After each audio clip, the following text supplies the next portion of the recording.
Good morning. We're staying with our special focus on the access to sanitary pads for young girls. Pledge a Pad is a non-profit organization that seeks to make a difference. Well, we're joined in the studio this morning by its founder, Eileen Hlongwane. Ms. Hlongwane, good morning, and thank you very much for coming. Good morning. Thank you for having me. What inspired you to establish Pledge a Pad?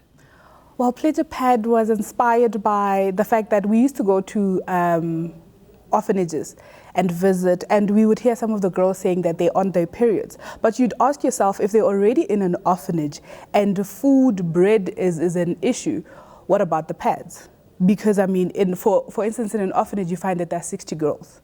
How do you provide for all of those 60 girls? How do you provide sanitary pads for all those 50 girls if they're struggling to buy bread? Are you only focusing on supporting girls who are in orphanages? No. We support girls who are in orphanages, refugee camps, schools, most importantly schools. Because if they don't have pads, they prefer to miss school and not go to school. Because, I mean, if I'm at school and my period starts, I have no option but to use either a tissue paper, a piece of exam pad from my book, or a sponge or a rag that I have. And if I'm using that and I'm sitting there in class, I'm constantly worried about what if the blood permits through from the paper to my skirt, and then when I stand up now, I'll become a laughingstock of the class. I'd rather stay at home and not experience that. So it is about dignity, as we are saying here this morning on eNCA, but you, on your Twitter profile, you talk about building confidence and changing lives one pad at a time. So can you just unpack that statement for us? How have you been able to make sure that the girls become more confident and changing their lives?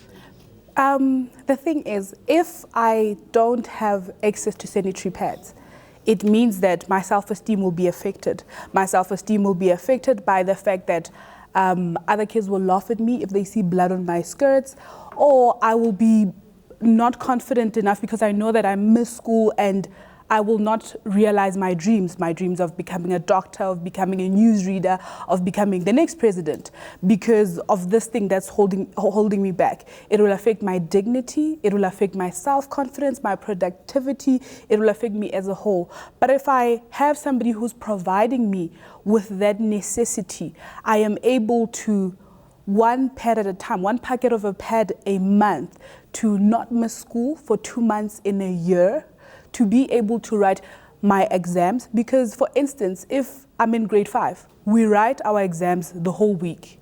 They don't have spaces like matriculants or higher grades. Sorry.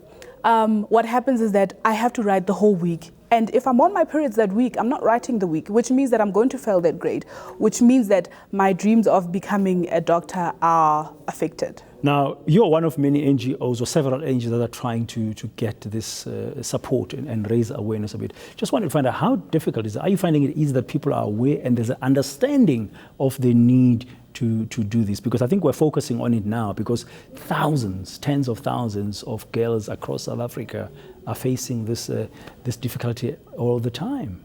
Yes, I don't want to lie. When I started in 2010, it started as a non-profit organization on campus. It was started by students. It was very difficult to talk to somebody about a pad.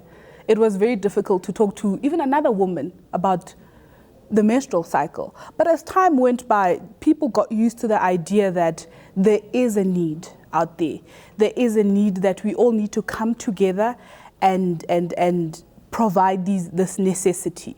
So in the beginning, when we started Pledge a Pad, it was very difficult. It was very, very difficult because there are myths around periods. Yeah, there's all kinds of taboos yes, and some cultural practices. You can't be in the garden when you're on your periods. You can't cook. Well, that is still very prevalent. Yes, that is still very prevalent out there. There are still families where you are not allowed to cook when you're on your period. So part of your job is also to create awareness that, yes, I mean, this is just a normal bodily function, yes, or activity. It's nothing strange or mythological about it at all. Yes, and demystify all of these myths that, you know what, a period is a natural thing. It's a natural thing. It just signifies that as a woman, you are also able to give life.